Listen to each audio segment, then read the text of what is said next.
Hello. नमस्कार। नमस्कार। नमस्कार।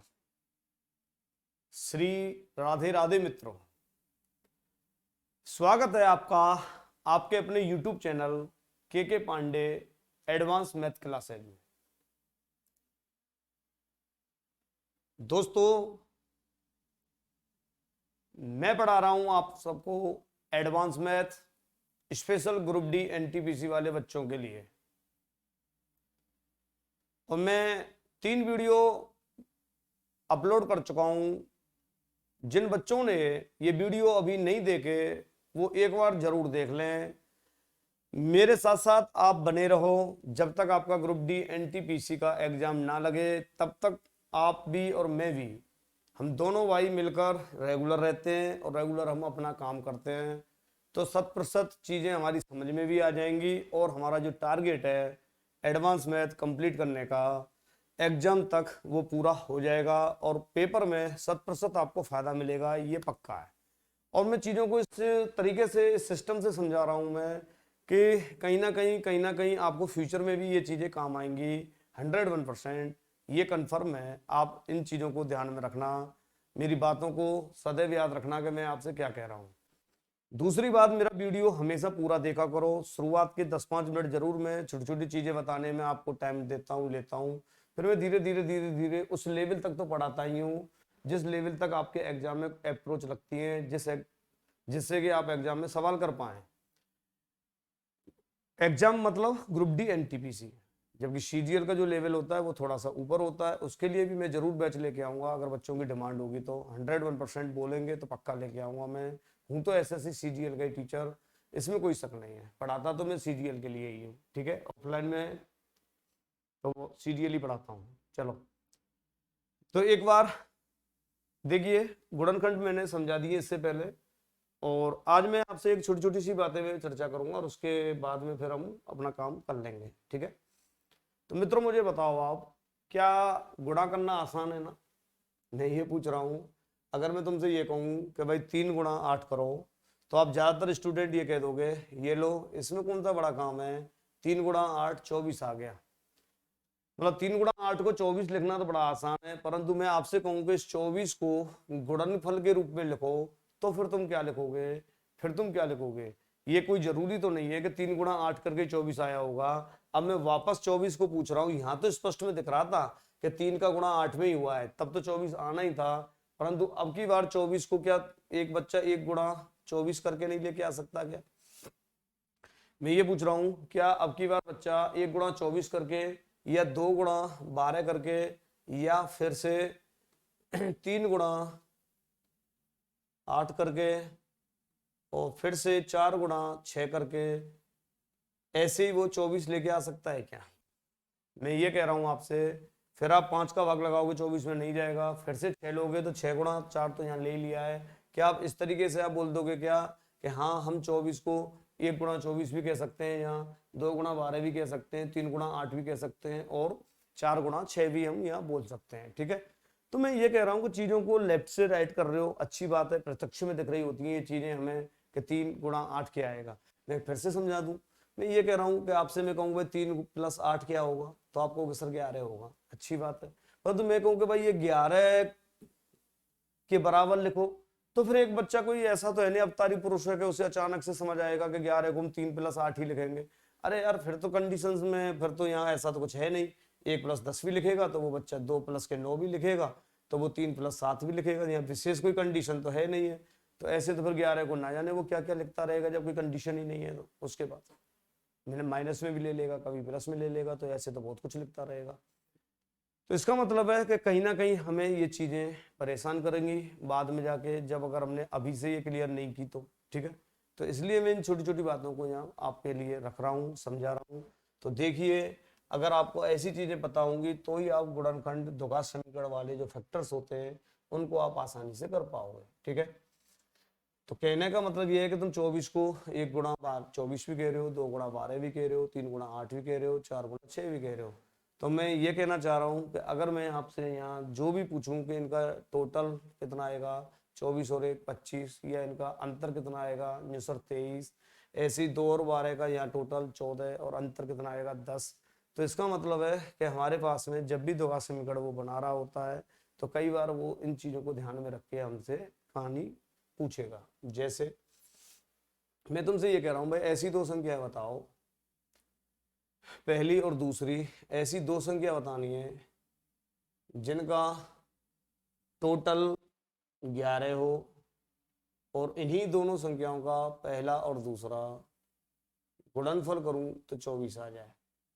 तो अब मैंने यहाँ दो कंडीशन दे दिया आपके लिए और मैंने आपसे पूछ लिया कि ऐसी दो संख्याएं जिनका टोटल तो 11 हो और गुणनफल 24 हो। तो आप कहोगे अरे ये तो बहुत आसान है, या तो वो संख्या 3 और 8 हो जाएंगी या 8 और 3 हो जाएंगी। मैं ये कह रहा हूँ कि यहाँ से अब 3 और 8, क्योंकि यही संख्या है तो मुझे यहाँ रखनी है 3 और 8, या यहाँ से 11 हो जाएगा, या फिर मैं यहाँ 8 प्लस 3 भी कह सकता हूँ और यहाँ से 8 गुणा 3 भी कह सकता हूँ। एक ही बात है। तो मतलब पहली संख्या वो 3 या 8 हो सकती है, दूसरी संख्या जो है वो 8 या 3 हो सकती है। तो ये दो दो हमारे पास में मान निकल के आ रहे हैं। तो इसका मतलब ये कन्फर्म द्विघात समीकरण तो पक्का बन के आएगा अगर हम बेसिक अप्रोच लगाएंगे। तो अभी मैंने द्विघात समीकरण के बारे में आपको एबीसीडी भी नहीं समझाई, और द्विघात समीकरण एक स्पेशल टॉपिक है, उसको तो मैं अपने तरीके से समझाऊंगा ही समझाऊंगा। आपको स्पेशल एक पूरा पीरियड दूंगा उसका 1 घंटा, और मैं उसमें मूलों का योगफल निकालना, गुणनफल निकालना, ये बातें मन में चल रही होंगी कुछ स्टूडेंट्स के, तो उन सब चीजों को तो मैं पक्का करा दूंगा। आज मैं सिर्फ और सिर्फ गुणनखंड कराने वाला हूं। क्यों? क्योंकि गुणनखंड जब तक आपके क्लियर नहीं होंगे तब तक आप एचसीएफ एलसीएम नहीं निकाल पाओगे, ये तो पक्का है भाई फिर। ठीक है, तो चलिए अब मैं आपसे एक और बात पूछ लेता हूं कि नहीं, अब की बार मैं कह रहा हूं कि भाई दो संख्याएं ऐसी हैं जिनका गुणनफल तो 24 ही है, परंतु अब की बार वो जो दो संख्याएं हैं उनका टोटल 11 नहीं 10 है। तो अब मुझे बताओ, अब की बार तुम 24 को क्या 3 गुणा 8 ही लिखोगे क्या? कि नहीं सर, अब की बार हम ऐसे सोचना शुरू कर देंगे कि 3 गुणा 8 नहीं 4 गुणा 6 पर भी तो काम कर सकते हैं, क्योंकि यहाँ से वही चीज 4 गुणा 6 24 आ सकता है, या देखो 6 गुणा 4 भी 24 ही होता है, बात एक ही है। तो यहाँ से वो दो संख्याएं अब 4 प्लस 6 भी हो सकती हैं, और वो 6 प्लस 4 लिख लो तो यहाँ से भी ये 10 ही होगा। क्या आपको ये बात समझ में आ गई? मैं ये कह रहा हूँ कि इधर की साइड में आपका जो गुणनफल मैं बता रहा हूँ आपको बार बार, हो सकता है कि ये बदल जाए। मैं फिर से कह रहा हूँ कि पहली और दूसरी संख्या का गुणनफल वही 24, मतलब अब की बार 24, गुणनफल तो बार बार 24 दे रहा हूँ, परंतु मैं कह रहा हूँ आपकी बार कि नहीं, अब की बार भाई मुझे बताओ इनका जो अंतर है ना वो 23 है, इनका जो अंतर है वो 23 है। तो अब मुझे बताओ अब यहाँ क्या निकल के आएगा? अब की बार मैं कौन सी संख्या लूं? तो आप कहोगे अरे यार दो संख्याएं ऐसी लेनी पड़ेंगी जिनका अंतर 24 हो, तो इसका मतलब क्या 12 और 2 का अंतर 23 हो सकता है क्या? ये बिल्कुल नहीं होगा। तो क्या आपको ये तो स्पष्ट में दिख गया क्या कि अब की बार 1 और 24 लेंगे? मैं ये कह रहा हूँ 1 और 24, परंतु यहाँ अब फिक्स हो गया, क्यों? पहली संख्या में से दूसरी घटानी है तो पहली संख्या बड़ी लेनी पड़ेगी। तो यहाँ आपको चेंजिंग सिस्टम नहीं लगेगा, यहाँ सिर्फ ये एक बार यही सिस्टम लगेगा। ये 24 है, ठीक है, ये लो 24 गुणा 1, जब आप लिखोगे तो यहाँ 24 और यहाँ से घटाओगे तो 24 में से 1 घटा दो, तो अब आप कह दोगे बिल्कुल ये 23 आ गया। ठीक है, तो क्या अब आप यहाँ तक ये सब चीजें समझ पाए क्या? अब की बार में 1 माइनस 24 नहीं ले सकता, क्योंकि मुझे यहाँ 23 जो लाना है वो प्लस का लेके आना है। तो ये बात आपको यहाँ ध्यान रखनी है। ठीक है, तो यहाँ मैं अब की बार चेंज नहीं कर सकता, जैसे यहाँ 4 और 6 तो यहाँ 6 और 4 कर दिया। जैसे ही तुम ऐसा कर दोगे ना 1 माइनस के 24 कर दोगे तो रिजल्ट माइनस के 23 आ जाएगा, जो कि हमारे पास में ये गलत हो जाएगा। फिर माइनस के 23 तो चाहिए ही नहीं, हमें चाहिए प्लस के 23। तो ये बात आपकी समझ में आ गई होगी। दोबारा फिर समझो, 2 मिनट ज्यादा दो परंतु मजे लेके पढ़ो इन चीजों को। अगर ये चीजें आपकी क्लियर है तो मैं कहूंगा फिर तो बहुत बढ़िया है। ठीक है, चलो देखिए दोबारा से एक बार फिर से समझो।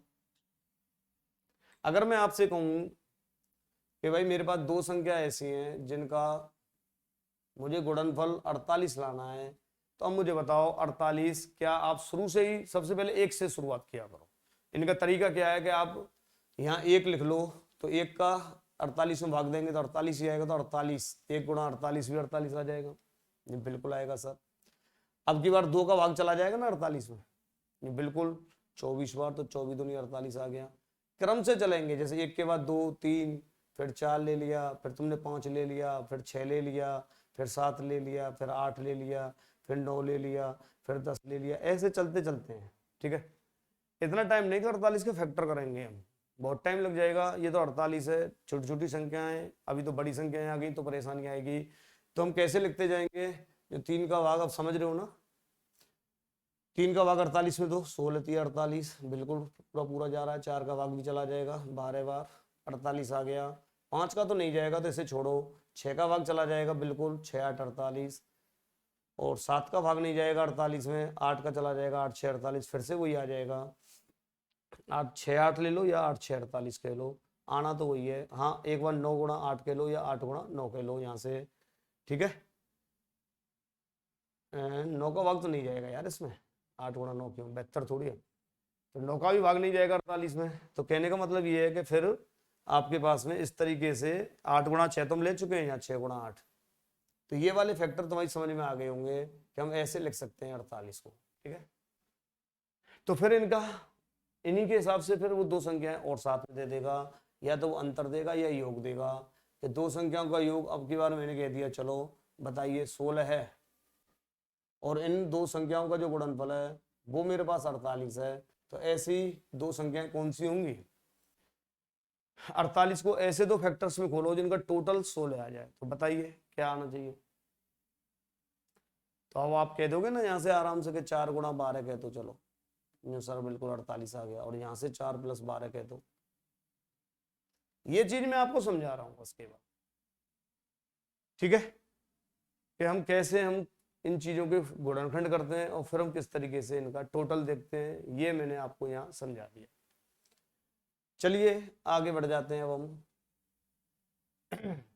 होता क्या है कि कई बार हमारे पास सीधे सीधे तो समीकरण ग्रुप डी एनटीपीसी वाले बच्चों के लिए दे देता है और पूछ लेता है कि बताइए इसका एक गुणनखंड क्या होगा, इसका एक फैक्टर क्या है, ऐसे हमसे पूछ लेगा क्वेश्चन। जैसे x², अभी तो मैं छोटा सा ही सवाल दूंगा, ज्यादा बड़ा मैं तुम्हारे लिए नहीं दूंगा। ठीक है, जैसे x² + के 7x + के चलो 12 है, और मुझे बताओगे इसका एक खंड क्या है, इसका एक खंड क्या है। ठीक है, तो एक खंड का मतलब है कि इसके तुमसे यूं पूछ रहा कि इसके गुणनखंड करो, और जो गुणनखंड में आ जाए उनमें से कोई ना कोई एक फैक्टर तो होगा ही हमारे पास। तो यहां हम एक्चुअल में देखते क्या है, सबसे पहले कि x² का गुणांक क्या है, ये सर 1 है। अगर x² का गुणांक 1 है तब तो हम सीधा सीधा फिर ये जो अचर पद होता है हमारा लास्ट में, इसी को हम कहते हैं कि भाई ये 12 जो दिया है इसी के ऐसे दो खंड करो जो कि प्लस करके 7 आ जाए। ये जो इससे पहले जो चिन्ह है उस चिन्ह को देखते हैं, प्लस है तो प्लस करके 7, माइनस है तो माइनस करके। मैं क्या समझा रहा हूँ, जरूरी नहीं है अगर x² + के 7x माइनस के 12 होता तो फिर हमें माइनस करके 7 लाना पड़ता। अब खंड हो रहे होंगे तो देखेंगे, नहीं जरूरी नहीं है कि आ ही जाएगा। ठीक है, ये मैं आपको यहाँ समझा रहा हूँ। ठीक है, जब x² का गुणांक कितना हो 1, वैसे ईमानदारी वाली बात करें तो फिर हमें 1 हो या 2 हो या 3 हो, कायदा ये कहता है कि अचर पद का x² के गुणांक में गुणा कर लेना चाहिए। और जब हमें देखना चाहिए कि 1 × 12 आ गया, जो बिल्कुल 12 है। अब इस 12 के ऐसे दो फैक्टर तोड़ दो जिनका प्लस करके 7 आ जाए, जिनका ध्यान रखना गुणा करें तो एक बार 12 आए, और जिन दो फैक्टरों को जोड़ें तो फिर 7 आ जाए। समझ गए साहब। अब मुझे बताओ क्या करेंगे, आप कहोगे साहब 4 × 12 है, 4 × 3 लिख सकते हो ना, और यहाँ से 4 + 3 = 7। तो आपको समझ आएगा कि इस 7 को हम 4 और 3 के रूप में खोलेंगे। 7 तो 1 + 6 भी 7 होता है, परंतु यहाँ 4 और 3 के रूप में इसलिए लेंगे क्योंकि 4 और 3 7 भी आएगा, और 4 × 3 करें तो 12 भी आएगा। तो यहाँ से x² + के ये जो 7 है, इस 7 को हम 4x और 3x में तोड़ लेंगे, क्योंकि 4 और 3 + के 7x आ गया, और यहाँ ये + के 12 है।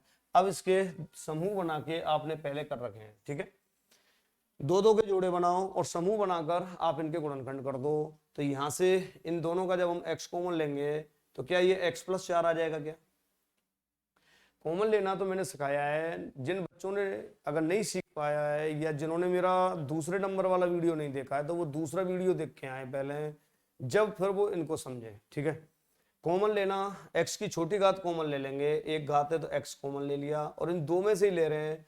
आगे फिर यहाँ देखेंगे कि ये प्लस है तो प्लस ले लेंगे। 3 और 12 में क्या कॉमन है, x तो कॉमन है ही नहीं, तो 3 कॉमन है तो 3 कॉमन ले लेंगे और यहाँ फिर से x प्लस के 4। ये एक सिस्टम है, तरीका है जो मैं आपको सिखा रहा हूँ। फिर मैं डायरेक्ट करना भी बताऊंगा, परंतु शुरू में डायरेक्ट नहीं करना चाहिए, पहले चीजों को समझ में आनी चाहिए, चीजें समझ लेनी चाहिए। अब मुझे बताओ क्या x+3 ये दिख रहा है ना, ये वाला, ये लो x+4 सॉरी, ये दोनों कोष्टकों में सेम आ गया। अगर दोनों कोष्टकों में सेम आ जाए तो हम कहेंगे कि हमारा बिल्कुल सही चल रहा है, फिर हमें कोई परेशानी नहीं है। अगर दोनों कोष्टकों में सेम नहीं आ रहा है तो वो बच्चा समझ जाए कि मुझसे कहीं ना कहीं कॉमन लेने में गलती हो गई है, फिर वो सुधारे और गलती को गलती ना रहने दे। तो x+4 हमने फिर से कॉमन ले लिया, यहाँ पहले x बच गया और फिर 3 बच गया। ये वो देख लो, ये हमारा गुणनखंड आ गया निकल के x+4 x+3। ठीक है, चलिए थोड़ा अब मैं एक दो एग्जांपल और समझाता हूँ और थोड़ा अब इनको भले आप जल्दी जल्दी कर सकते हो, सीख लो पहले तो सही से।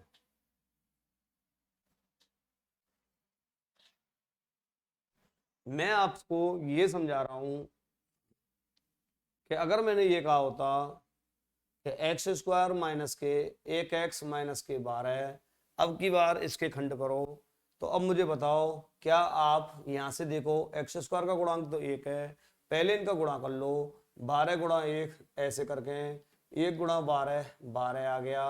अब तुम्हें देखना है कि गुणा करके तो 12 आ जाए, परंतु यहाँ आगे देख लिया करो, ये जो आगे दिख रहा है ना, चिन्ह बदल दिया है मैंने, ये वाला जो चिन्ह दिख रहा है माइनस, अगर माइनस है तो फिर घटा के लाना है, और क्या लाना है, x का गुणांक 1 घटा के 1 लाना है। अब की बार ऐसा फैक्टर आपको करना है जिनका गुणा तो 12 आ जाए।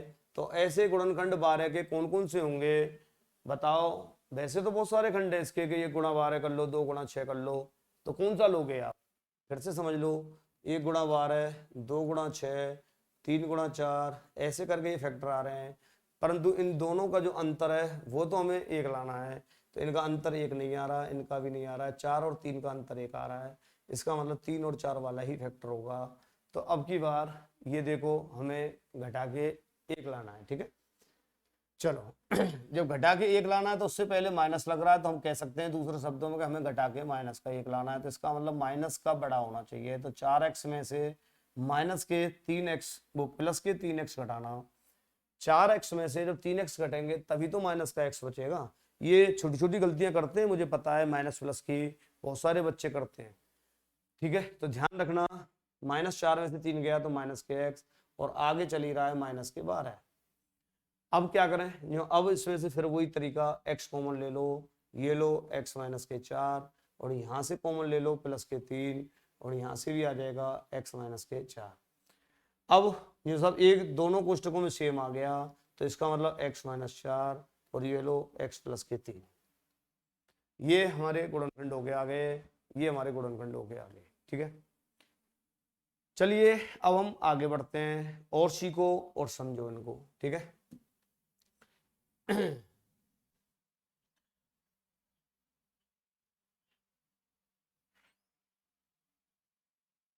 चलो साइड में कर देते हैं, इसे बिगाड़ने की जरूरत कहाँ पड़ रही है। ठीक है, देखिए अब की बार मैं कह रहा हूं आपसे कि x² माइनस के 4x माइनस के 12। अब मुझे बताओ कि ऐसी संख्या जिसका गुणा करें तो 12 एकम 12 आ जाए, अंतर करें तो 4 आ जाए, तो आप क्या कहोगे। ये साहब बिल्कुल 6 दूनी 12 समझ गए होंगे। 1 गुणा 12 करेंगे तो 12 तो आएगा ही, और 12 के जब हम खंड करेंगे तो अब की बार 2 गुणा 4 वो 2 गुणा 6 पर ले लेंगे, क्योंकि 2 और 6 का जो अंतर है वही तो 4 दिख रहा है हमें। अंतर क्यों कर रहे हैं, कुछ बच्चे सोच रहे हो कि हम प्लस कब करते हैं अंतर कब करते हैं, तो ये ध्यान रखना, ये अचर पद से पहले जो चिन्ह होता है, अगर यह माइनस है तो घटा के लाना है ये गुणांक, और अगर प्लस है तो फिर ये जोड़ के लाना होता है। ये 4 को हमें सिर्फ और सिर्फ 4 को तोड़ना है, ध्यान रखना 4 को 2 पार्टों में ऐसे तोड़ना है हमें। तो वो 4 माइनस के 4 यहाँ दिख रहा है ना, आगे माइनस है तो फिर वो घटा के हमें लाना है। ठीक है, चलिए एक्स स्क्वायर माइनस के 6x में से आप प्लस के 2x घटाओगे तभी तो माइनस के 4 बचेंगे, और ये माइनस के 12 है। तो यहां से हम x कॉमन ले लेते हैं, ये x माइनस 6 आ गया। यहां से फिर x कॉमन ले लेते हैं, 2x कॉमन लो क्योंकि 2 भी तो है। x नहीं आएगा बेटा। यहां से हमने क्या देखा, 2 और 12 में 2 कॉमन है तो यहाँ x माइनस 6। चलो, आपसे अगर छोटी मोटी कोई गलती हो भी गई ना तो फिर कोष्टक में चीजें सेम नहीं बचेंगी, और सेम नहीं बचे तो समझ जाओ कि हमने कुछ गलती कर दी। तो x माइनस 6 फिर से कॉमन आ गया, बिल्कुल सेम सही है। और यहाँ से x बच गया और यहाँ से प्लस के 2, ये लो। अब की बार ये दोनों फैक्टर आ गए, x माइनस 6 x प्लस 2। क्या आप इन चीजों को सीख पाएंगे? दोबारा फिर से समझो, साइड में कर दो इसे। अब की बार मैं कह रहा हूं कि 2x स्क्वायर माइनस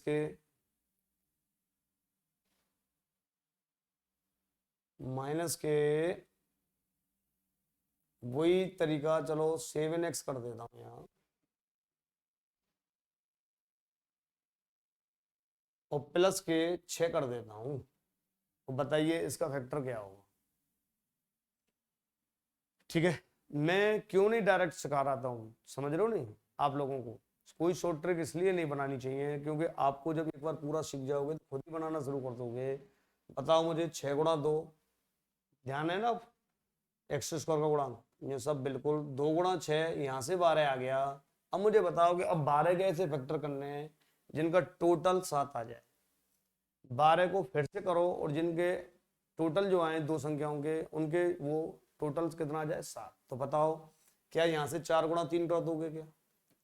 बिल्कुल 4 और 3 आपका 7 आ जाएगा, अच्छी बात है। तो 7 को 4 और 3 में खोल देंगे, परंतु ये 7 किसका है यहाँ? माइनस का। तो इसका मतलब माइनस के 4 माइनस के 3। तो यहाँ से हम क्या लिखेंगे, 2x स्क्वायर माइनस के 4x माइनस के 3x प्लस के 6। 7x को 2 भागों में तोड़ लिया, 4 और 3 में, और 4 और 3 दोनों ही माइनस के क्यों लिए? क्योंकि यहाँ 4 और 3 जब ही तो जुड़ के माइनस के साथ आएगा। अब मुझे बताओ, अब इसमें से क्या कॉमन है? दोनों में से पहले अंकों में कॉमन देखो, फिर चर राशि की छोटी घात देखो। तो 2 और 4 में तो 2 कॉमन है, और एक्स स्क्वायर और एक्स की एक घात में x कॉमन है। तो यहां से तो बचेगा 1x और यहां से बच जाएगा 2 दूनी 4। यहां तक समझ में आ गई होगी, x माइनस 2। यहाँ पहले कोष्टक में ध्यान से देख लोगे x प्लस का बचा है, तो इसका मतलब यहाँ ये जो माइनस दिख रहा है इस वाले में और इस वाले में हम माइनस के 3 कॉमन उठाएंगे, और माइनस के जैसे ही 3 कॉमन उठाएंगे तो माइनस चिन्ह बदल देगा, और यहाँ इसमें और इसमें जब हम भाग देंगे तो माइनस तो चिन्ह बदल ही देगा। 3 से 3 कट गया, x आ गया, और प्लस का माइनस, और 3 दूनी 6। मैं क्या समझा रहा हूं कि यहाँ से माइनस का जो 3 है, ये जो माइनस के 3 है, ये वाला मैंने कॉमन ले लिया, तो फिर तो x प्लस का बच गया, और ये जो प्लस वाला है, ये जो प्लस है, क्या ये यहाँ माइनस का बच गया क्या? और दोनों कोष्टकों में सेम आ गया तो तुम श्योर हो जाया करो कि हाँ, ऐसा नहीं जबरदस्ती सेम ला रहे हैं। ठीक है, तो यहाँ अगर दोनों में सेम आ गया तो x माइनस 2 आपने कॉमन ले लिया फिर से, और यहाँ 2x माइनस के 3 आ गया। ये और ये लो, दोनों ही हमारे फैक्टर हैं। क्या अब आप गुणनखंड करना सीख गए क्या? द्विघात समीकरण के आप गुणनखंड कर लोगे क्या? ठीक है, और दे देता हूं एक आध एग्जांपल, लो और समझो।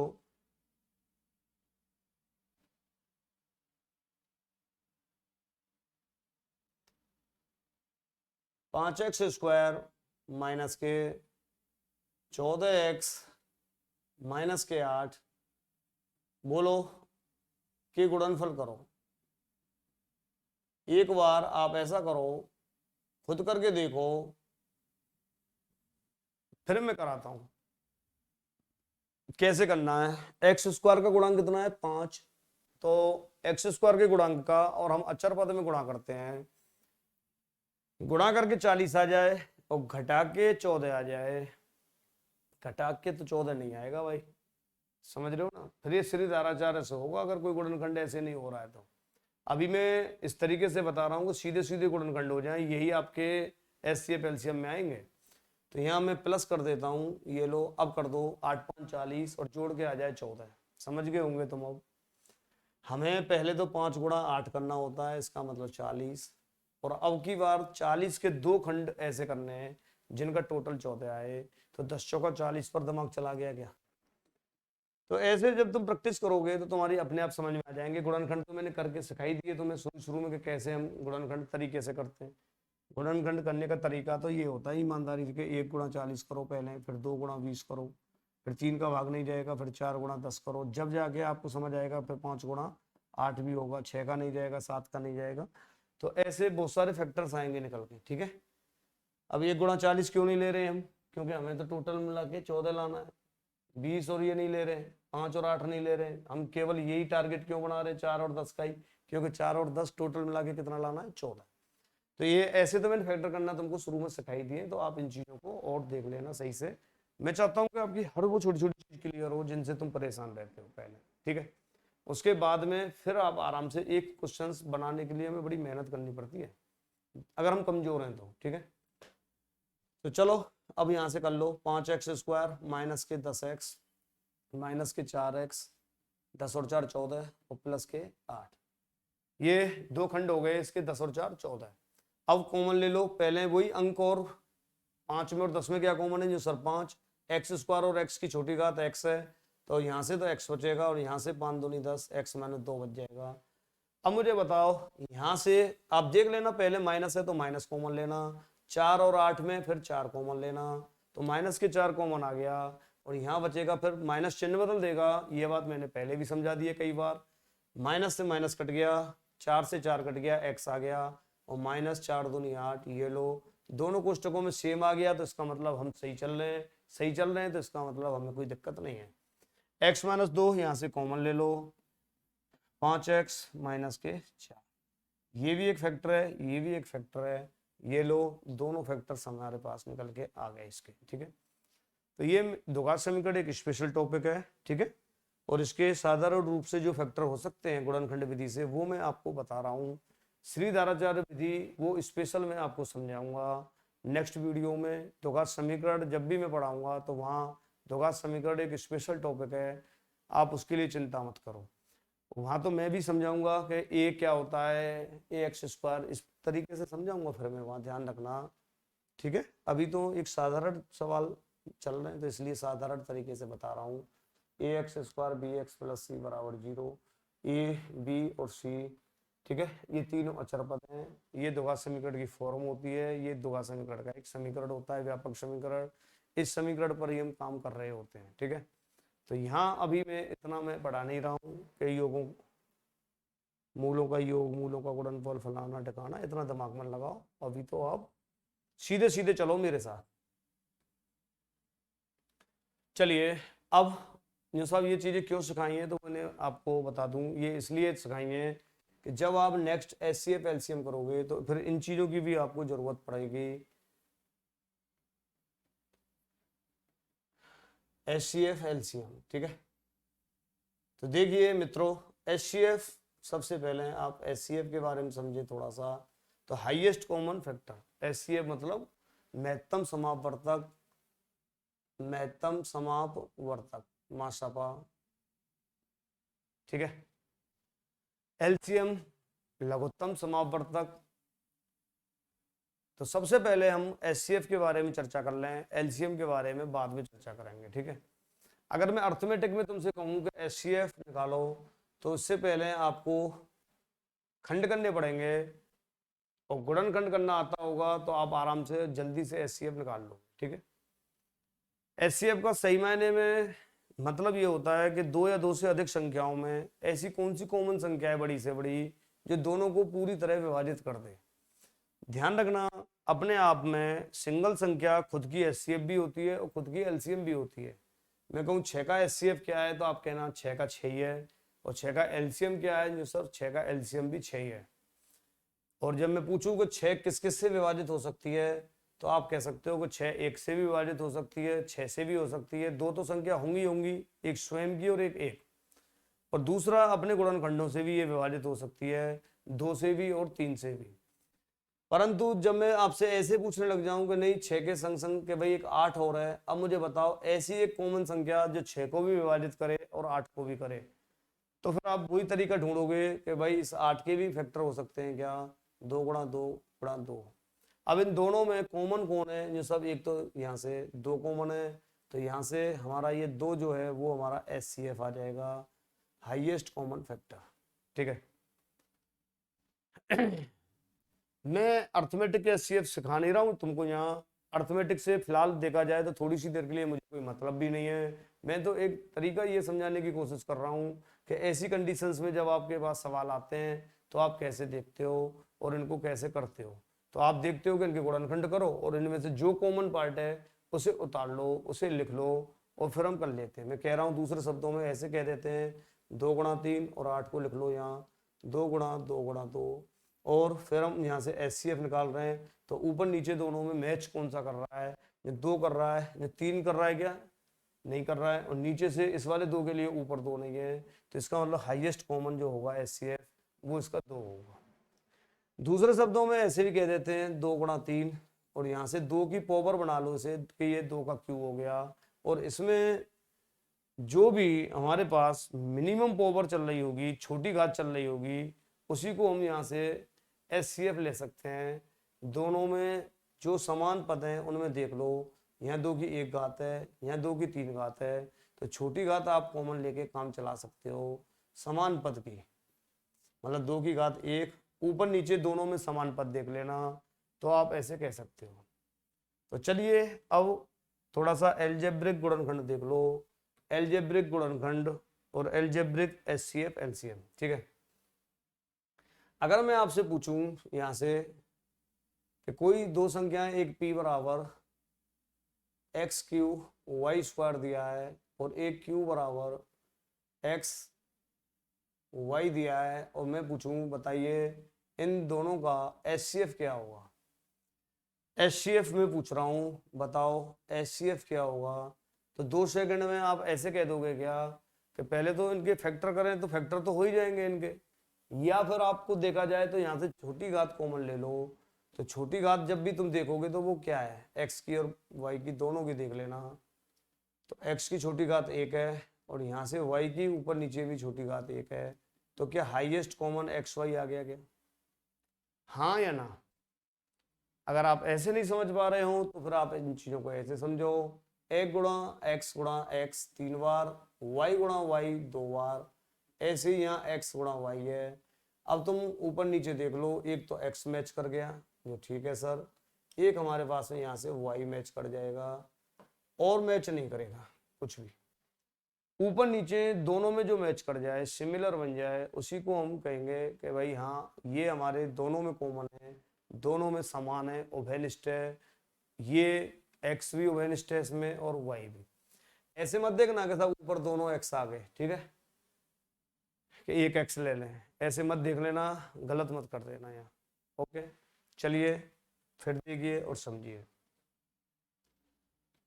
अब मैं आपसे ये पूछ रहा हूं, अगर कोई क्वेश्चन ऐसे दिया है कि p बराबर एक्स स्क्वायर प्लस के 3x इस तरीके से, और q बराबर एक्स स्क्वायर माइनस के 9, अब बताओ इनमें इनका HCF क्या होगा। ठीक है। तो आप क्या कहोगे, आप कहोगे अब साहब ऐसा मत करना कहीं छोटी घात और बड़ी घात के चक्कर में पड़ जाएं, यहाँ बीच में माइनस प्लस लग गए हैं, अब गुणा के रूप में नहीं है ये चीज, ठीक है। तो फिर क्या करेंगे, जो अब आधार की पावर घात वाला तो नहीं है ये, अब इनमें या तो कॉमन या कोई फॉर्मूला हो सकता है। दूसरे नंबर का मेरा वीडियो देख लेना एक बार, ठीक है, और जो वीडियो मैं यहाँ पढ़ा रहा हूँ इसे तो पूरा देखना, पूरा देखा करो।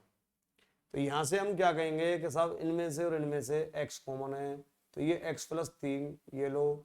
अब मुझे बताओ यहाँ एक्स स्क्वायर और 9 में कोई कॉमन तो नहीं है परंतु बीच में माइनस है, तो ये एक फॉर्मूला बन जाएगा क्या, एक्स स्क्वायर माइनस 3 का स्क्वायर, और फिर मैं इसे ऐसे लिख दूं क्या, x माइनस 3 और x प्लस 3। मैं जो पूछ रहा हूँ उसका जवाब दो, क्या इस तरीके से मैं फैक्टर कर सकता हूँ क्या, x minus 3 x plus 3 a square minus B square. ठीक है। अब इन दोनों में क्या कॉमन है, अब देख लो ऊपर नीचे दोनों में क्या चीज सेम है, x+3 और x+3 वाला सेम है क्या? ये बिल्कुल, तो x+3 वाला सेम है, तो क्या यही मेरा HCF है क्या? मैं ये पूछ रहा हूँ x+3 जो है वही मेरा HCF है क्या? ये हाँ सर, बिल्कुल यही मेरा HCF है। ठीक है, HCF कुल मिला के एक तरीके से इन दोनों के अंदर एक फैक्टर है, और अगर एक फैक्टर है तो कल मैंने समझाया था तुम्हें कि अगर फैक्टर है तो हम उसके उत्तर की जांच करनी हो तो फिर उसे शून्य के बराबर लिख के भी काम चला लेते हैं। कई बार ऑप्शन से कर लेते हैं ऐसे कि x की वैल्यू -3 रख दो, ये दोनों समीकरणों को सेटिस्फाई करेगा। x का मान -3 रखते ही हमारे पास दोनों समीकरण 0 आ जाएंगे, ये निश्चित है। x का मान -3 रखते ही ये क्या ला देंगे, 0 ला देंगे दोनों के दोनों। तो इसलिए आप चाहो तो ऑप्शन से भी इनको ट्राई कर सकते हो, जो भी HCF दिया हो उसको आप रख के देख लिया करो दोनों फैक्टर्स में। फिर भी कई बार ऐसे पढ़ेंगे तो गलत हो सकता है, इसलिए मैं अभी ऐसी ट्रिक्स वगैरह कुछ बता नहीं रहा हूं। ठीक है, आगे देखिए फिर से कोई क्वेश्चन। मैंने कहा कि कोई फंक्शन ऑफ x के रूप में एक समीकरण दिया हुआ है, और वो समीकरण है आपका 2x³ माइनस के 16, 2x³ माइनस के 16।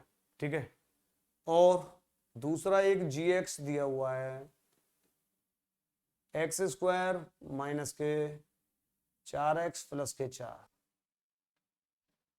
ठीक है, अब मुझे बताइए इनका HCF क्या होगा, इनका HCF क्या होगा, ये आपको बताना है। तो बताओ मुझे HCF कब निकलेगा? HCF जब निकलेगा जब गुणनखंड जानते होंगे आप, और गुणनखंड तो आपको मैंने सिखाया ही है, इसीलिए वो सिखाए थे पहले। ठीक है, वैसे आप ऑप्शन से कर लेना, इसके 4 ऑप्शन देगा, ऑप्शन डाल के देख लेना, पर कई बार आपसे छोटी छोटी मिस्टेकें हो सकती हैं, ध्यान रखना। ठीक है, तो सबसे पहला काम आप ऊपर देखो, 2x³ माइनस के 16, क्या इसमें सबसे पहले सोचो पूरे की पावर है क्या? ये बिल्कुल नहीं है। तो फिर क्या कॉमन है क्या? ये हाँ यार कॉमन तो है। तो आप जैसे इसमें से 2 कॉमन देखोगे तो यहाँ x³ माइनस के 8 आ जाएगा। अब मुझे बताओ फिर से तुम्हें ये जो 2 और x³ माइनस के 8 है, क्या ये a³ माइनस b³ नजर आ रहा है क्या? ये बिल्कुल आ रहा है। तो x³ माइनस 2 का क्यू आ गया, ये लो, और इसको आप एक फॉर्मूला खोल दो a³ माइनस b³, एक कोष्टक में x माइनस 2 और दूसरे में a² प्लस b², 2 का 4 और माइनस ए बी करेंगे, प्लस का ए बी 2x। ठीक है, ये हमारे पास में निकल के आ गया ये वाला, ये देखो अब दिख रहा होगा सही। ठीक है, बताओ अब दूसरे फैक्टर को कैसे करेंगे? ये दो का समीकरण है, x² माइनस 4x प्लस के 4। क्या आपको सीधा सीधा ये समझ में आ रहा है क्या 4 एकम 4 और जोड़ के 4 आ जाए? ये बिल्कुल 2 दूनी 4। या अगर आपको सीधा दिख रहा हो तो ये x माइनस 2 का होल स्क्वायर है, अगर ये आपको समझ में आ रहा हो तो। ठीक है, ये समझा रहा हूं मैं कि ये x² माइनस के, आप इसको 2 भागों में 2x ऐसे भी कर सकते हो, बेसिक से करें तो ऐसे कर लो कि गुणा करके 4 आ जाए, जोड़ के भी 4 आ जाए, तो 2 दूनी 4, 2 और 2 4, यहाँ से 2 कॉमन ले लो और x कॉमन ले लो, तो यहाँ से x माइनस 2 बच जाएगा। ठीक है, यहाँ से x कॉमन ले लो आप, तो x माइनस 2 और यहाँ से माइनस के 2 कॉमन ले लो, यहाँ भी x माइनस 2 और ये x माइनस 2 और दूसरे कोष्टक में भी x माइनस 2, ये लो, ये दोनों फैक्टर आ गए निकल के। या ऐसे x माइनस 2 का होल स्क्वायर आप सीधा सीधा बोल सकते थे अगर आप चाहो तो, x माइनस 2 का होल स्क्वायर। ठीक है, और होल स्क्वायर में कोई चीज आ गई तो इसका मतलब आधार की पावर घात, और जितनी घात आधार को उतनी बार लिख दो, x माइनस 2 और x माइनस 2। अब मुझे बताओ ये हमारे इन दोनों समीकरणों में HCF क्या है? कॉमन फैक्टर कौन सा आ गया? अब तो बता दो आपको, x माइनस 2 और यहाँ भी x माइनस 2 है, तो x माइनस 2 हमारे पास में आंसर आ जाएगा, ये हमारा HCF है। ठीक है, हालांकि तुम चाहो तो HCF जो x माइनस 2 आया है इसे x बराबर 2 रख के आप सेटिस्फाई करके देख सकते हो, 0 आ जाएगा। परंतु इतना तो पढ़ो, आपको शॉर्ट ट्रिक्स वगैरह ये जो भी चीजें ये नेक्स्ट वीडियो में आपको समझा दी जाएंगी। अभी आप इन चीजों को सीखो, आप कमजोर हो, पढ़ो मत। चलो फिर से देखो और क्वेश्चन करो।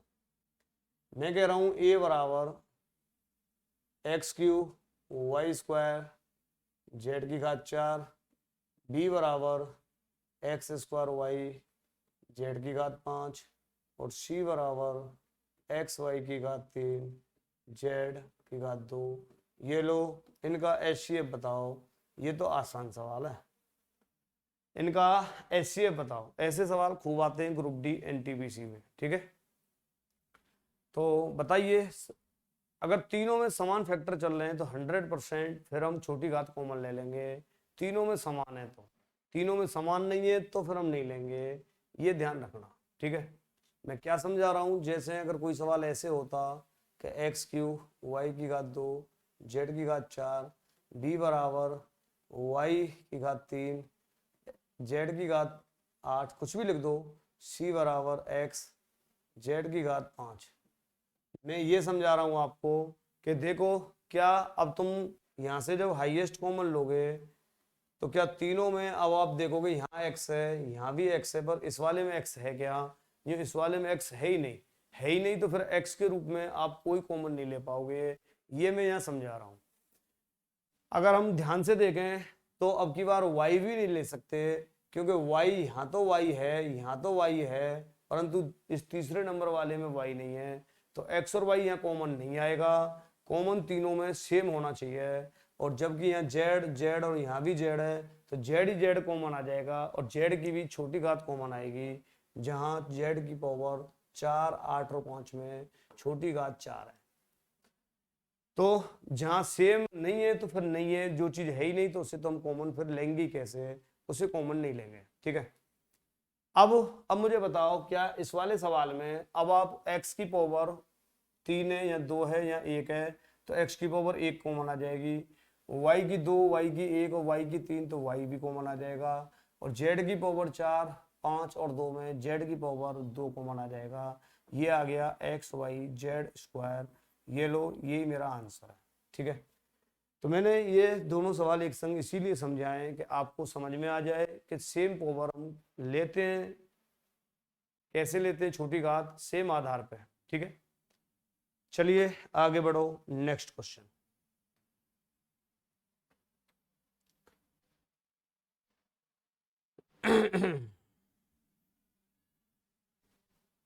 चलो,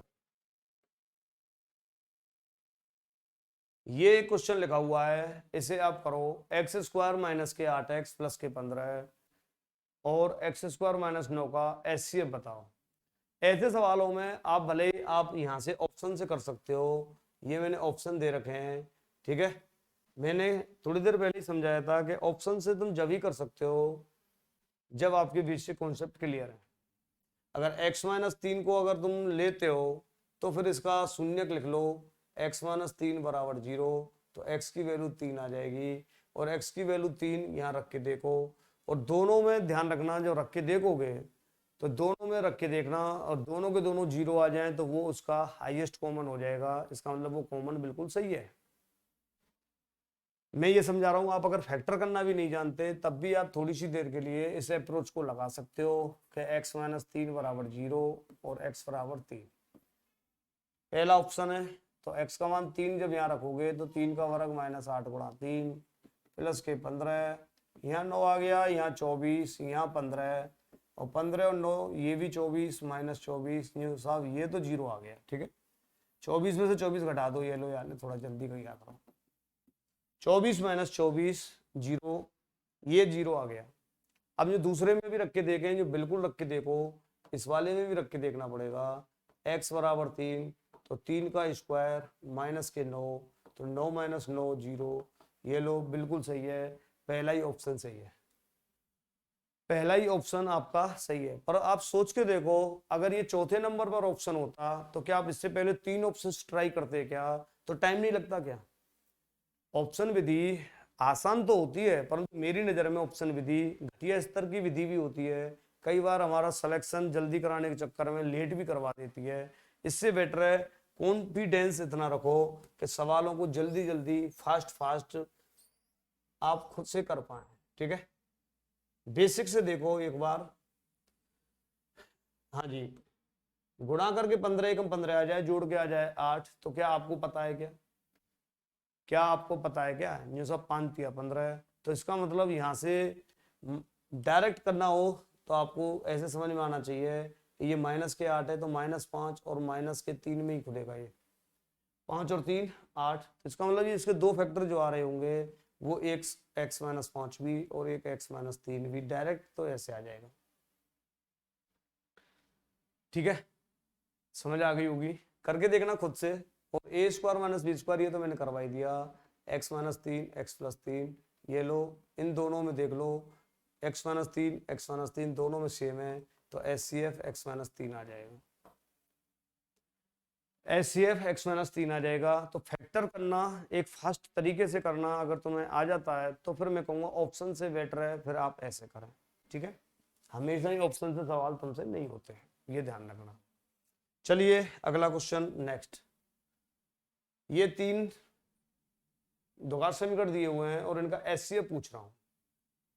बहुत अच्छी प्रैक्टिस रहेगी तुम्हारे लिए, सवाल भी आते हैं और ये फैक्टर्स भी सीख जाओगे, HCF भी सीख जाओगे, द्विघात समीकरण भी साथ में सीख ही रहे हो, थोड़ा थोड़ा तो सीख ही रहे होंगे। ठीक है, करो, ऑप्शन से मत करना। ठीक है,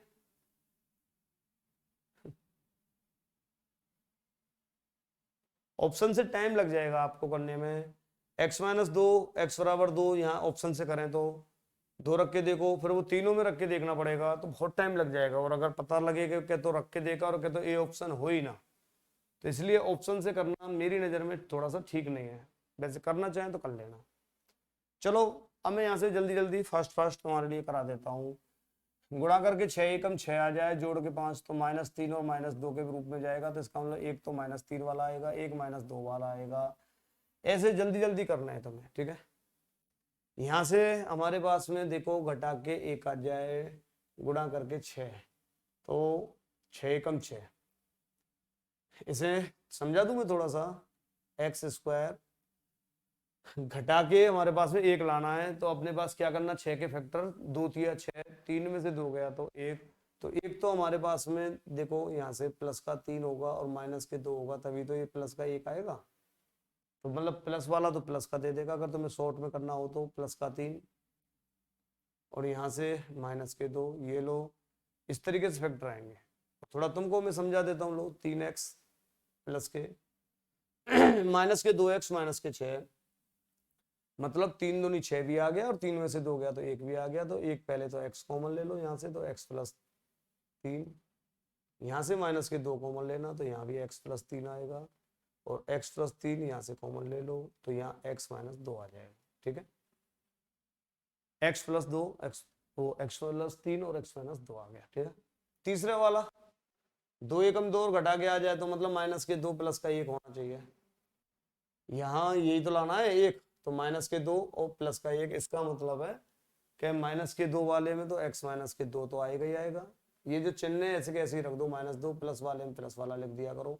ये इस तरीके से सॉर्ट कर सकते हो आप। ठीक है, तो इन तीनों में देख लो क्या कॉमन है, x-2 कॉमन है, पहला ही ऑप्शन सही है। ठीक है, पहला ही ऑप्शन सही है, ये मैंने खुद ने लिखे हैं इसलिए मैंने ज्यादातर पहले नंबर पर ये ऑप्शन लिख दिया है। ठीक है, x-2 देख रहे हो ना, ये वाला x-2, ये वाला भी x-2 और ये वाला भी, इसके अंदर भी x-2 आया था, ये वाला। ठीक, चलिए आगे बढ़ो। ये बात अगर आपकी समझ में नहीं आई हो तो मैं एक बार फिर से समझा देता हूँ। अगर कभी भी आपको ये देखो, शॉर्ट वहीं लगा सकते हो द्विघात समीकरण में, x² का गुणांक 1 हो और नहीं और किसी जगह, फिर आप फंस भी जाओगे। x² माइनस के जैसे x है माइनस के 2 है, तो यहाँ गुणांक कितना 1, तो 2 एकम 2 घटा के 1 आ जाए, तो आपको पता लग गया यहाँ से कि माइनस के 2 और प्लस का 1, 2 में से 1 गया तो 1, तो माइनस वाला और प्लस वाला यही आपको सेम लिखने हैं। x माइनस 2 x प्लस 1, बात खत्म। ठीक है, एक बार फिर समझ लो, एक्स स्क्वायर माइनस के एग्जाम्पल, चलो एक काम करो 15 वाला ले लेता हूं, माइनस के प्लस के, चलो 36, हाँ 12 तिया 36, 12 और 3 15, 12 तिया 36, 12 और 3 15, प्लस करके 15 लाना है, प्लस करके तो फिर मुझे बताओ यहाँ से माइनस के 12 और माइनस के 3, 12 और 3 15 ही होगा क्या, ये 15x है ना ये, तो बताओ 12 और 3 15 ही होगा ना, 12 और 3 15 और 12 थी 36 भी आ गया, तो इसका मतलब माइनस वाला तो माइनस में ही लिखना है, x माइनस के 12 है, माइनस का 3 है तो x माइनस 3 लिख लो, बात खत्म। ये इसके फैक्टर आ गए। तो यही चीजें मैं तुमको बता रहा था और इन्हें नेक्स्ट वीडियो में भी तुमको बता दूंगा, परंतु डायरेक्ट करने के चक्कर में कई बार तुम गलत कर लोगे। ठीक है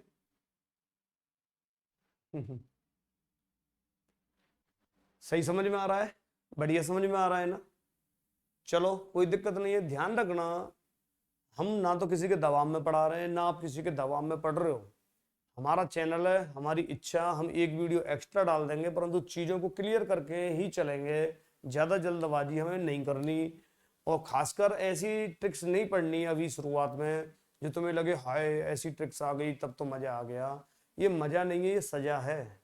ठीक है, ये सजा है बेटा। तो चलिए अब आप और करें तो एक क्वेश्चन, चलो ये रहा, ये देखो कितना अच्छा सवाल है, इसे तुम करके दिखाओ, थोड़ा सा लेवल अब हल्का सा बढ़ा दूंगा मैं सवालों का। एक्स स्क्वायर माइनस 1 तथा ए एक्स स्क्वायर माइनस के बी एक्स प्लस 1 का एच सी एफ एक्स माइनस 1 हो तो ए और बी का संबंध क्या है। एच सी एफ एक्स माइनस 1 है, मतलब एक तरीके से देखा जाए तो एच सी एफ मतलब इन दोनों का ये प्रॉपर खंड है, एक्स माइनस 1 से ये पूरी तरह विभाजित है, और पूरी तरह विभाजित है तो इनका शॉर्ट तरीका करने का एक ही होता है, और वो तरीका ये है कि x माइनस 1 बराबर 0 रखें, इसका शून्य निकाल लो, x का मान 1, आपने कहा ठीक है, x का मान आपने 1 निकाल लिया, ठीक है, तो इसे रख दो, निकाल लो, इसमें रखते ही 0 आ जाएगा और इसमें रखते ही कितना आएगा, 0 आना चाहिए था। a x का मान 1 का स्क्वायर माइनस b, ठीक है, x का मान 1 प्लस 1 और बराबर 0 आना चाहिए था, तो यहां से आ गया a माइनस के 1 और 1 2 भी बराबर 0, तो a बराबर 2 भी इधर आ जाएगा, तो ये एक रिलेशन होना चाहिए, पहला ऑप्शन सही है, यही पूछा है कि कौन सा संबंध सही है। तो कितना आसान सवाल है ये। एचसीएफ मतलब एक फैक्टर, और एक फैक्टर मींस जो कल के वीडियो मैंने समझाया था कि एक बार x माइनस 1 बराबर 0 रखो, x की वैल्यू 1 और 1 अपना यहां से आई गया, ठीक है। चलिए समझ लो एक बार हो, x माइनस 1 इसने बोला था इसका एचसीएफ है, ठीक है। चलो आगे देखो, आगे करो,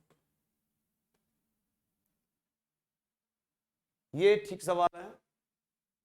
ये पूछ रहा है कि ये दो समीकरण दिए हैं और इनका एचसीएफ x प्लस के हो तो k प्लस 5 का मान क्या होगा। ऑप्शन दिए हैं, मैं आधा मिनट रुक जाता हूं, आप करके देख लो, जब तक मैं पानी पी लेता हूं और आप इसको करो, ठीक है। श्री राधे।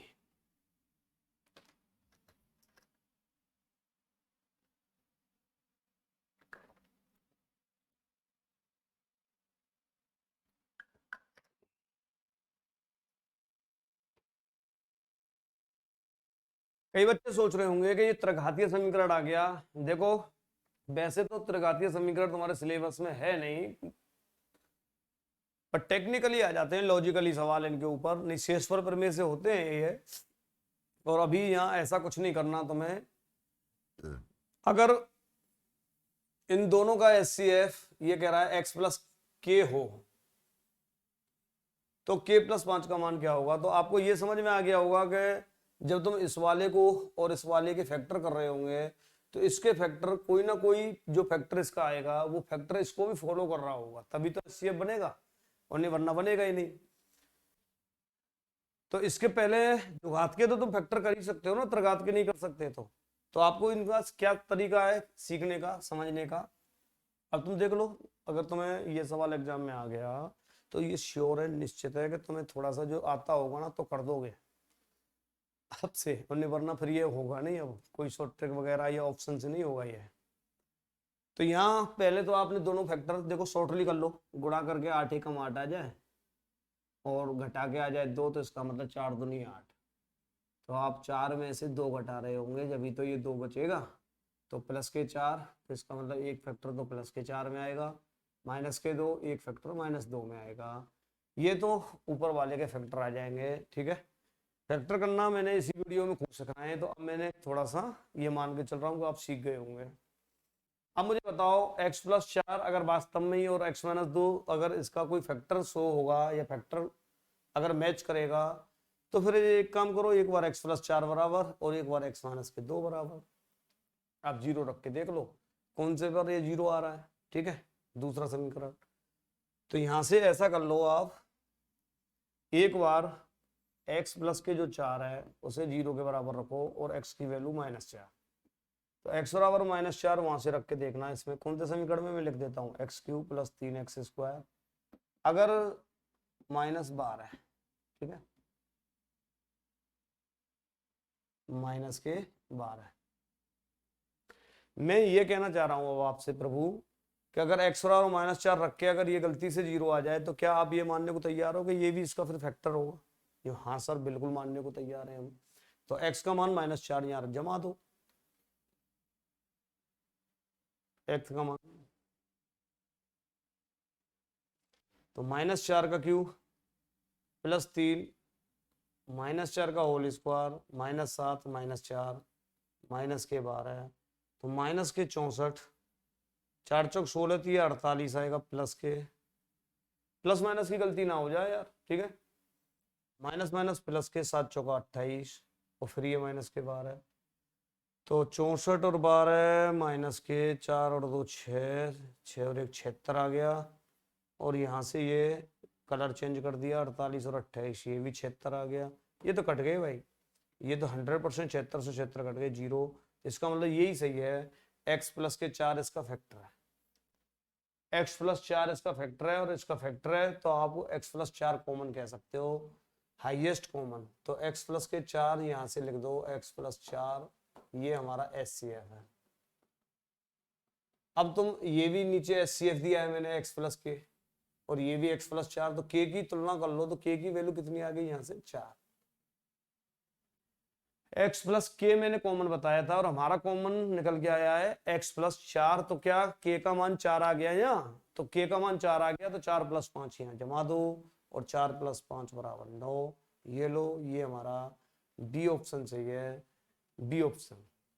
दोबारा एक बार फिर सुन लो, जब भी ऐसे सवाल आ जाए द्विघात और त्रिघात समीकरण, तो द्विघात के पहले फैक्टर निकालो और उन फैक्टरों को आप शून्य के बराबर रख के, मतलब शून्य निकाल के, और सीधा तीसरे समीकरण में जो त्रिघात समीकरण, सॉरी जो तीसरे नंबर जो सॉरी त्रिघातीय समीकरण है, उस त्रिघातीय समीकरण में आप वैल्यू रख दो, अगर जो 0 ला दे तो वो उसका फैक्टर है, और नहीं वरना फैक्टर नहीं है, और 0 इसने ला दिया, x बराबर -4 हमने रख के देखा, यहाँ से आप इसको स्क्रीनशॉट ले लो और एक बार चाहे रिपीट कर लेना, रिवीजन कर लेना, ठीक है। तो मित्रों ये हमारा SCF LCM का सवाल है। एक और सवाल, चलो आप इसको खुद करना, एक एक किस्मान के लिए एक बार स्क्रीनशॉट ले लो, अगर ये आपने किया तो मुझे लगेगा कि हाँ मेरा पढ़ाना थोड़ा सा ठीक ठाक काम सही चल रहा है। एक एक किस्मान के लिए ये दोनों समीकरणों का SCF x माइनस के 6 होगा, ये मैंने पूछा है। तो एक बात बताओ, जब मैंने यही कह दिया, अब ये यहाँ कितना बेवकूफ बनाने वाली बात है, आपको यहाँ बिल्कुल भी पहले समीकरण पे तो काम ही नहीं करना, इन दोनों का SCF ये बता दिया x माइनस 6 वाला,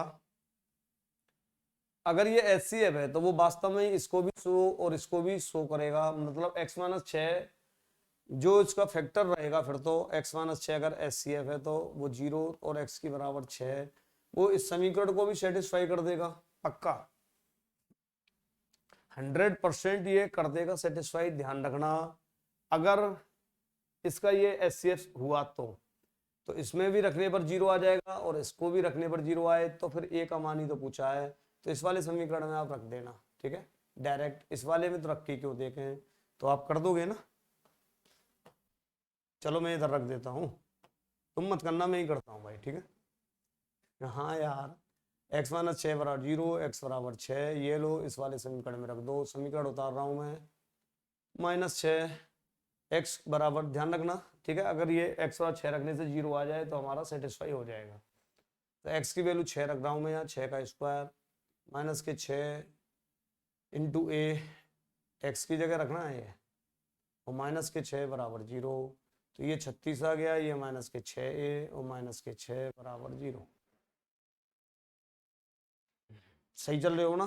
तो 36 में से 6 गए तो गुरु, तो -6, 30 बच गया बराबर 0, तो -6a बराबर -30, -30 -6 से काट दो तो ए की वैल्यू 5। बी ऑप्शन सही है भाई, मान तो तुम खुद भी रख लेना, ये तो मैंने हिंट दे दी, ठीक है। तो आज के लिए इतना ही काफ़ी, काफ़ी लंबा वीडियो हो जाएगा नहीं तो, ठीक है। तो ये मैंने बड़े आराम से बड़ी छोटी छोटी चीज़ें समझाई हैं, और आपको ये पूरा वीडियो देखना है, पूरा पढ़ना है। देखो, अगर आपको सक्सेस होना है तो फिर बड़ी खामोशी के संग चुपचाप ईमानदारी से मेहनत करो। आप उस चीज़ की चिंता मत करो, एक भी सिंगल या सिंपल टाइप ऐसा नहीं होगा जो रेलवे ग्रुप डी या एनटीपीसी में आता होगा और उसे मैं ये मेरी इन कठोर नज़रों से बच जाएं, वो टाइप पॉसिबल ही नहीं है। बस सब्र रखें, इस वीडियो में जो पढ़ा वो काफ़ी है, नेक्स्ट वीडियो में पढ़ना, फिर कोई ना कोई चीज़ मिलेगी आपको। जब तक मैं अलजेब्रा का एक एक सिंपल सिंपल या सिंगल टाइप भी ऐसा होगा जो एग्जाम में आया होगा, वो यहाँ मैं आपके सामने रख दूंगा, करा दूंगा, ये है, ठीक है। और हमेशा पढ़ते समय एकाग्रता के संग, ईमानदारी से, रेगुलरिटी के संग पढ़ें। आप किसी भी टीचर से पढ़ लें, मुझसे ही नहीं, आप बहुत योग्य टीचर हैं, एक से एक बढ़िया गुरुजी। मेरा तो अभी तीसरा चौथा ही वीडियो है ये। धीरे धीरे ऑनलाइन की दुनिया का मुझे भी एक बहुत बड़ा तजुर्बा होने वाला है, धीरे धीरे करके। इतना मुझे भरोसा है, अपने ऊपर कॉन्फिडेंस है कि मैं धीरे धीरे इस लाइन को समझ पाऊंगा पूरी तरह से, कि यहाँ क्या चल रहा होता है और यहाँ बच्चों के किस तरीके की लेवल और किस तरीके का सोच होता है और किस तरीके के बच्चे मेरे पास में यहाँ आते हैं पढ़ने, ठीक है। तो अभी तो चौथा ही वीडियो है, सोच के देखो, 5वां 6वां 7वां 8वां, अभी जैसे जैसे आते जाएंगे अपना भी एक जो लेवल है वो बढ़ता चला जाएगा, चीज़ों का भी और अपना पढ़ने का भी, पढ़ाने का भी, ठीक है। और इस सोच से भी पढ़ा करो कि हमारे पास खोने को कुछ नहीं है, शायद पाने को बहुत कुछ है। हम आपकी नॉलेज को चुराने लेंगे, जाहिर सी बात है, कुछ ना कुछ दे ही देंगे आपके लिए। और आपको आना चाहिए प्लेटफॉर्म पर, सीधा सीधा रोजाना डेली मेहनत करनी चाहिए। Okay, bye bye, love you दोस्तों, टेक केयर, मस्त रहो, खुश रहो, आजाद रहो, आबाद रहो। Okay, bye bye bye bye bye bye, Shri Radhe, जय हो प्रभु।